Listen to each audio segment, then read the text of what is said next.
what is the mark of the beast? What is the mark of the beast? Do you know if the Bible talks about that there will be a dragon to give a beast power to do miracles? And the beast is going to require everyone to worship him. And the beast, this so-called beast, is going to be like a world leader, if you will. The whole world, except Christians, believers, worship this beast, right? And so the thing which you have to know is this time in Revelation has nothing to do with right now. We're not there yet.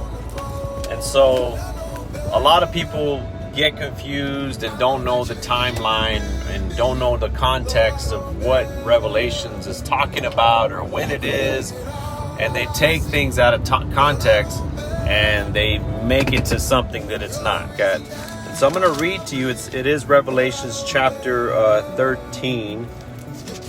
And so I don't want to read the whole thing, but I want to read real quickly what the most important things that the mark of the beast is about, right?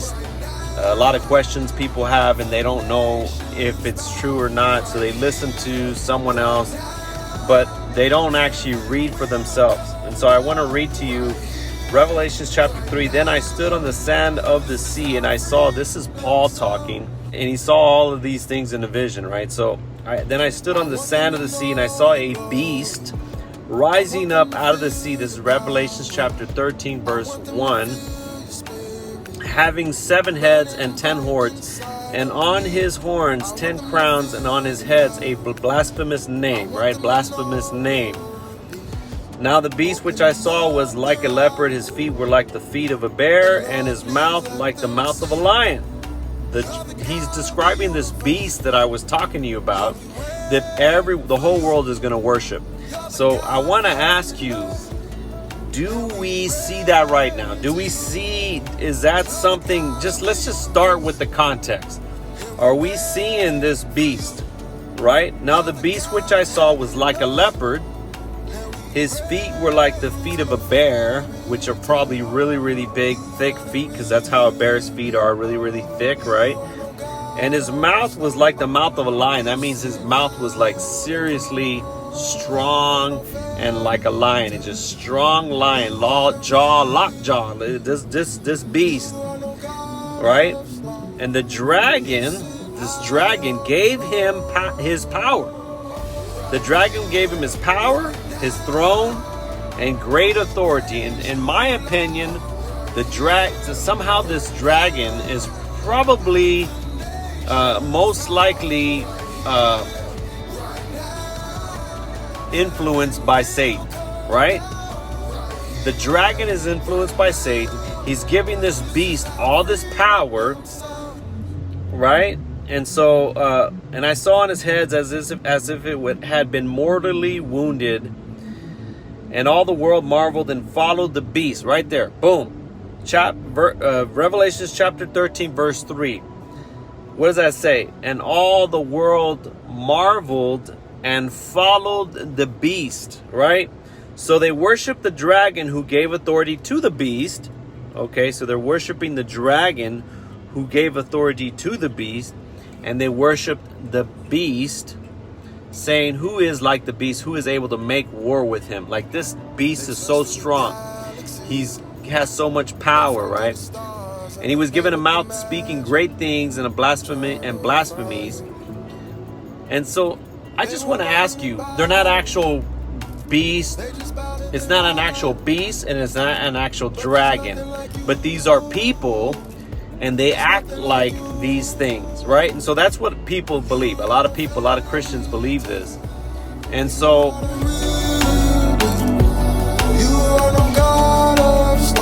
let's say that it's symbolic. Let's just say for the sake it's symbolic. We don't know for sure if this is literally saying there's an actual beast, because I doubt anybody would actually worship an actual beast that looked like this, right? So in my mind, that's all I think now. I doubt it. People would be that ignorant to worship an actual beast that looks like this.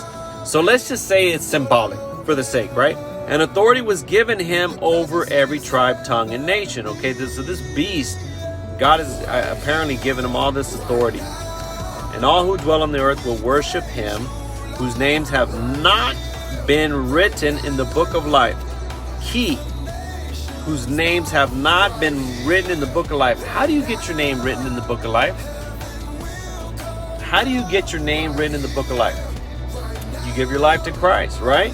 You give your life to Christ, you automatically have your name written in the book of life, right? So, and you continue to follow Christ. Revelation chapter 13, verse 13. He performs great signs so that he even makes the fire come down from heaven on the earth in the sight of men. Now, I believe that is literal. I believe that right there is a literal. And so this beast, let's just say it's symbolic, it's a man. He's making fire come down from heavens to earth. Do we have anybody like that? Is there anybody in the world that brings fire from heaven to earth? I mean, literally. Do we? No. If you didn't worship the beast, you're going to die. He causes all, both small and rich and poor, free and slave, to receive, this is chapter 13, verse 16, to receive a mark. To receive a mark on the right hand. On the right hand and on their forehead, right here. So right hand, forehead. Let me ask you something. Are these shots, these vaccine shots, are they given to us on the right hand or the forehead?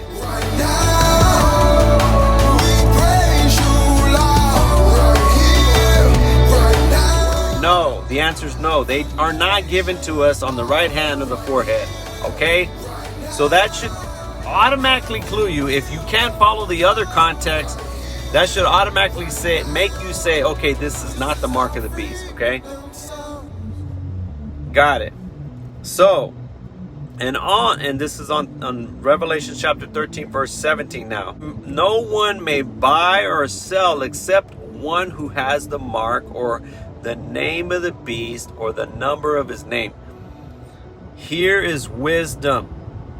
Let him who has understanding calculate the number of the beast, for it is the number of a man. His number is 666.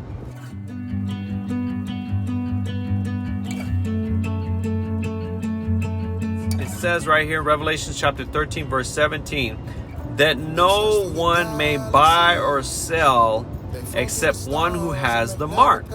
So now there's some similarities, and that's where people get it twisted.